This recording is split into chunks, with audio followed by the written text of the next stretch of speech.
Deborah Gordon has never raised venture capital, never pitched a Series A, never read Reid Hoffman's blitzscaling, and never sat through a Y Combinator demo day. 40 years in the Arizona desert watching harvester ants walk in circles taught her something about the coordination problem that killed WeWork, destroyed HomeJoy, and takes down 70% of funded startups. What Gordon discovered at Stanford's biology department comes down to this. Ant colonies cracked the exact coordination problem that destroys companies between 20 and 200 employees, and they cracked it 100 million years ago. No Slack channels existed in their world, no all-hands meetings, no OKRs, just 10,000 individuals making local decisions that somehow produced intelligent collective behavior. The problem is that most founders build their companies like they think ant colonies work, with a queen giving orders from the top. That's not how ant colonies work at all, and that misunderstanding explains why HomeJoy raised $38 million, managed 10,000 contractors, and collapsed in 6 months. Once you see how ants actually coordinate, you'll never run a team the same way. The Chihuahuan Desert in 1982 is where this story begins. Deborah Gordon was a young researcher working in the intellectual lineage of E.O. Wilson, the legendary Harvard myrmecologist who made ants respectable to study, and she marked her first harvester ant colony with a dot of nail polish.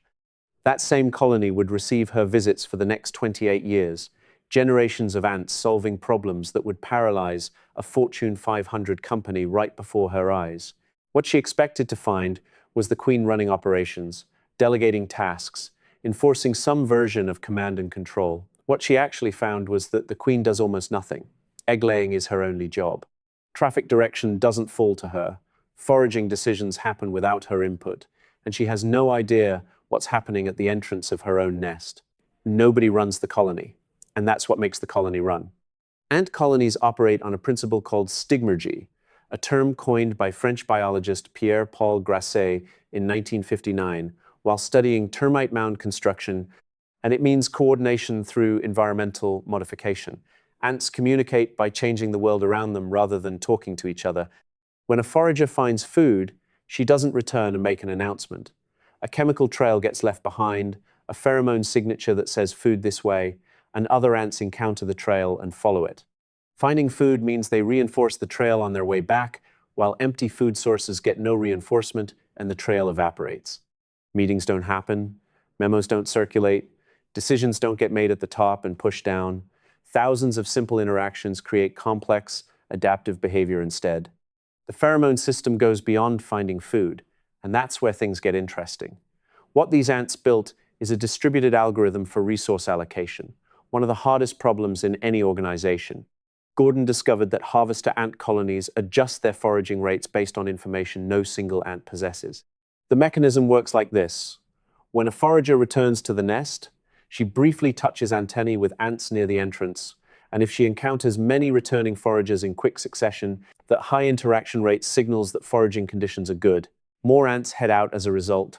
Sparse returning foragers mean the rate drops and ants stay home. No ant knows how much food is available, and no ant knows how many foragers are out.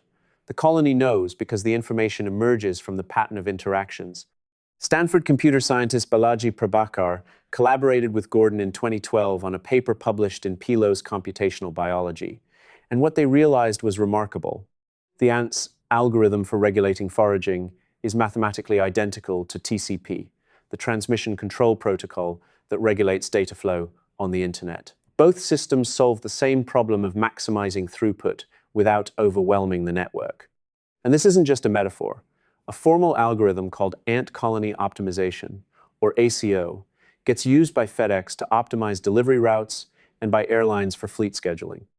Marco Dorigo developed it in 1992, and it's now standard in computational logistics. The ants figured it out 100 million years before ARPANET.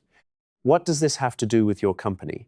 Everything, because the problem ant colonies solved, coordinating thousands of actors with limited local information to produce coherent collective behavior, is exactly what kills companies during what venture capitalists call the scaling crisis.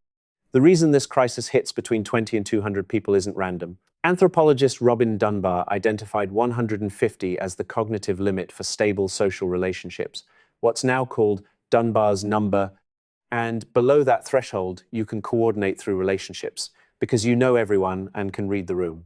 Above it, relationships can't carry the load anymore, which means you need systems.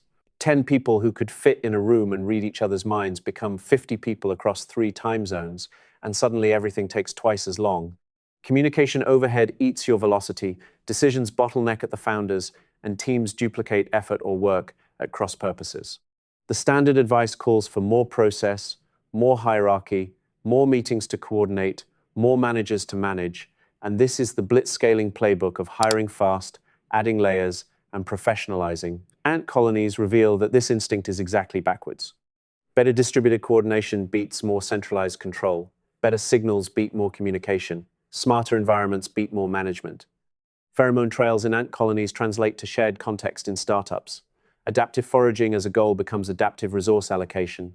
Interaction rates as a mechanism become feedback loops. The mechanism is identical and only the materials differ. Most founders don't see this.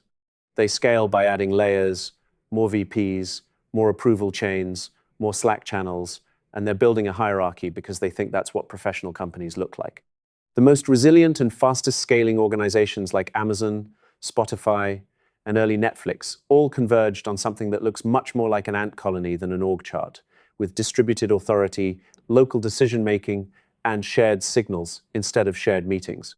One version of this fails spectacularly, and that deserves acknowledgement. Zappos tried to implement holacracy, a formal no-hierarchy system, and it nearly destroyed the company. Valve's flat structure works for game development but creates chaos in other contexts. The ant model isn't about eliminating structure, but rather replacing centralized decision-making with distributed sensing, which is a different thing entirely. The first principle is called recruitment threshold, and it explains why your best people keep quitting. Not every ant in a harvester ant colony responds to a pheromone trail with equal enthusiasm. Gordon's research, detailed in her 2010 book Ant Encounters, showed that ants have different activation thresholds, with some ants needing barely a whiff of pheromone to head out foraging, while others need a strong and well-established trail before they'll move. This is a feature rather than a bug.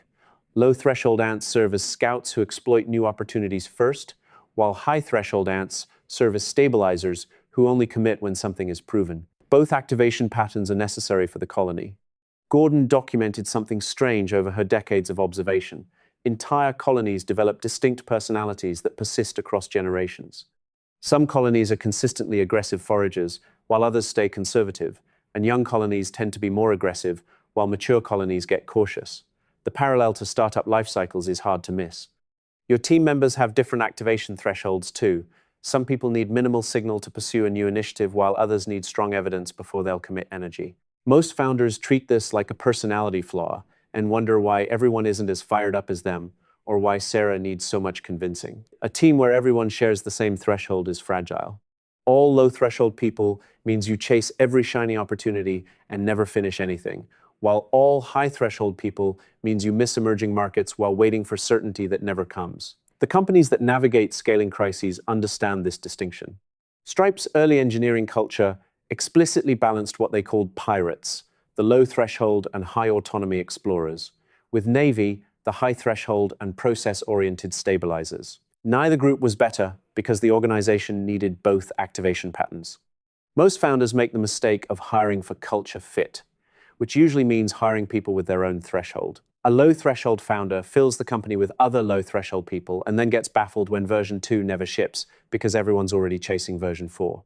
Ant colonies self-regulate this naturally through age-based task allocation, but startups have to design for it deliberately. Map your team's activation thresholds, make sure you have representation across the spectrum, and stop treating high-threshold people like they lack vision because they're your colony's stability mechanism. The second principle is negative feedback dominance, and it explains why your growth metrics are lying to you.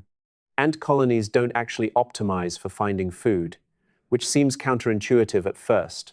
What they optimize for is not wasting effort. The pheromone system works as a failure dampener rather than a success amplifier. Trails that stop producing fade away, foragers that return empty don't recruit others, and the colony's primary signal isn't "this works," but rather "stop doing that." Gordon calls this negative feedback dominance, and the system is tuned to eliminate bad paths faster than it reinforces good ones. Colonies become remarkably resilient as a result because they don't double down on dying food sources, don't send more foragers into traps, and fail cheap while pivoting fast. Most startups are instrumented in the opposite way. Growth metrics get tracked, along with monthly active users, revenue, and conversion rates, all positive signals. Numbers going up get celebrated while numbers staying flat get rationalized. What probably isn't getting tracked is abandonment rate by feature, engineering hours per failed initiative, the ratio of experiments killed to experiments shipped, or the paths that lead nowhere. Instagram almost didn't exist because of this problem, but not for the reason most people think. The original product was Bourbon, a complicated check-in app with photo features bolted on, and by conventional metrics, it was growing with users signing up. What most Instagram pivot stories miss is this. Kevin Systrom and Mike Krieger didn't just ask what's working, they asked what's not working and needs to die. That question represents negative feedback dominance rather than iteration. The same algorithm that tells ant colonies to abandon empty food sources told them to abandon 90% of bourbon. Looking at what users weren't touching revealed that 90% of features were dead weight, and users came for photos while ignoring everything else. Elimination of what wasn't working, rather than amplification of what was working, took 8 weeks to rebuild. The result was a billion-dollar acquisition. Amazon's famous two pizza teams work on the same principle of small teams with clear ownership and fast feedback loops.